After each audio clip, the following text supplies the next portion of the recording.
Some holiday flavors are honestly great year-round. So today, I'm going to show you how to make an eggnog version of an icebox pie with a super chewy gingersnap crust that's honestly irresistible. The first thing you'll need is gingersnap crumbs.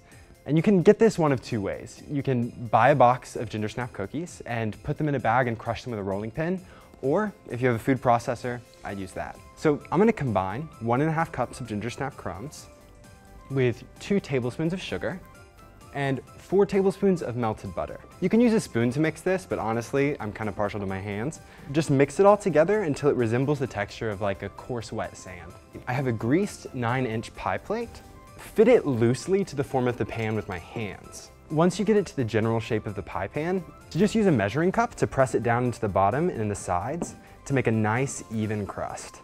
The reason we use gingersnap crumbs instead of like a graham cracker or something is it really complements the flavor of the eggnog filling that's gonna go inside. It's gonna soak up some of that filling that's a liquid, and when it sets, it's gonna be like a ooey gooey cookie situation that's pretty awesome. The crust should look something like this. Nice even sides and a smooth flat base.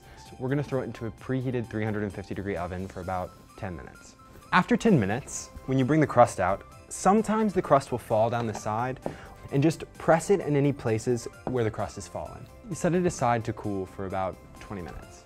In order to make the filling, you have to bloom the gelatin, which simply means you're softening the gelatin in a liquid. So you're gonna take 1 packet of gelatin and you're gonna dump the contents of that into 3 tablespoons of milk.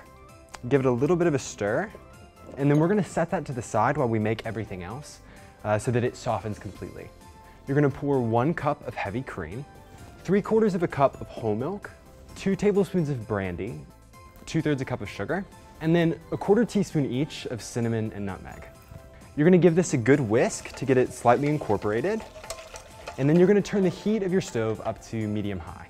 After a few minutes, you'll be able to see some steam coming off of the pot and bubbles forming around the sides. You don't wanna bring it to a rolling boil. So at this point, we're gonna remove it from the heat. You're gonna continue whisking to help it cool. And you're gonna take that gelatin that we set aside earlier and scoop it in. You just whisk it in until it melts completely. We're gonna let it sit for about 30 minutes, whisking every 10 minutes. After 30 minutes, your filling should be about room temperature. And so give it one last good whisk before taking a fine wire mesh strainer and pouring the filling directly into the pie crust. When you're making this at home, you might notice that the crust starts to get wet. The crust is gonna soak up all of that liquid and gel, and it's gonna make a really, really wonderful texture for the base of your pie. You need to throw this in the fridge for about 5 hours or overnight, and it will be set beautifully. Once you take your pie out of the fridge, just take some freshly whipped cream and spread it evenly across the surface.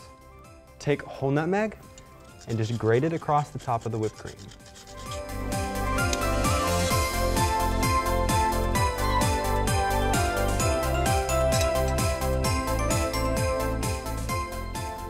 Seriously, this is stellar, but it tastes like eggnog to a T.